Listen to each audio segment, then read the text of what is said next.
What's up, fellas? Mobe 876 RC signing back on, fellas. Got another new RC to the collection. Just pulled the trigger and picked up the Losi Baja Ray. This is the 1/10 scale, the little brother for the SBR. This is also the bind and drive version. Let's go ahead and get this thing out the box and take a closer look and see what kind of cool stuff is on this truck.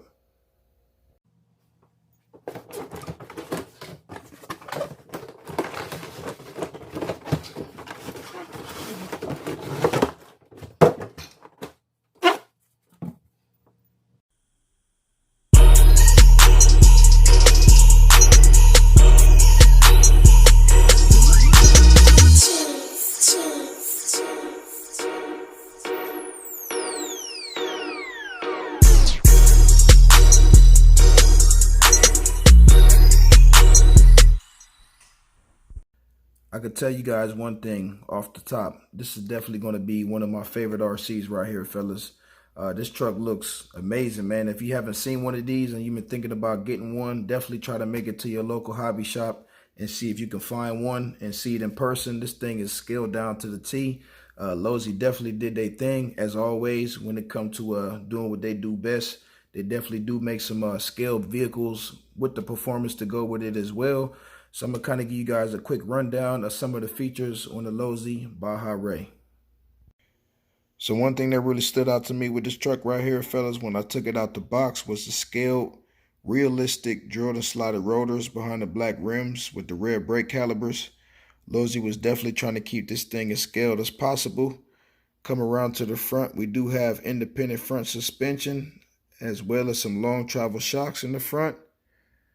We got that scale light bar. You got your two drivers in there ready to go. Let's check out the chassis. Let's take a look at the underbelly of the Losi Baja Ray, fellas. So this truck does come with a 3mm anodized aluminum chassis.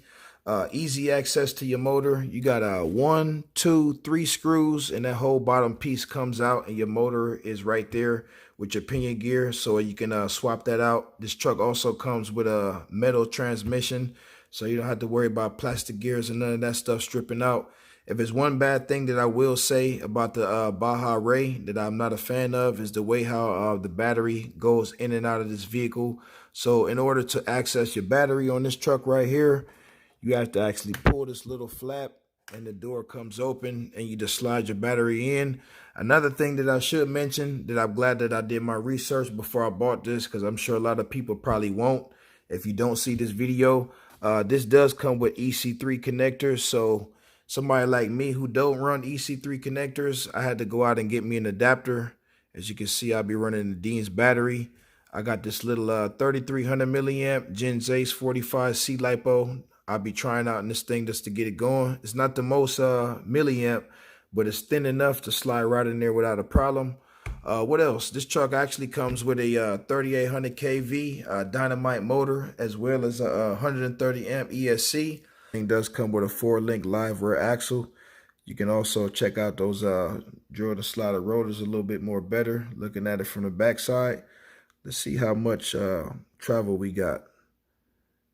That back wheel just sinks right into the back fender right there, man. And we still got a little bit more to go. This thing is definitely going to be a fun truck, I can tell already. I can't wait to see the suspension really going to work. This truck right here is really not designed to be running like on a short course track, because this is a trophy truck. Trophy trucks, if you guys know anything about those, they're made more for endurance, for running like long hauls in the desert. And one thing about the desert, man, that terrain can be unforgiving. So this is the reason why these kind of trucks use live rear axles. Actually, I'm going to put in a short clip and let you guys see a real one in action real quick, and then we're going to move on to the body.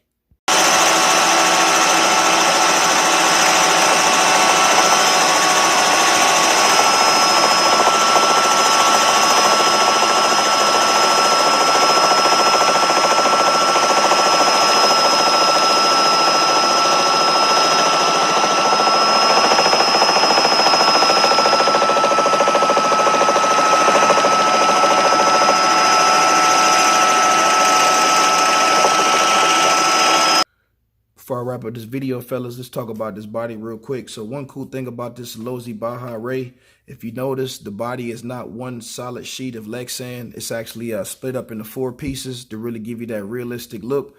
So with that being said, if you wanted to take off the front part of the body and then take off the fenders as well, you could just run it down to the tubular chassis with the center cab, or vice versa.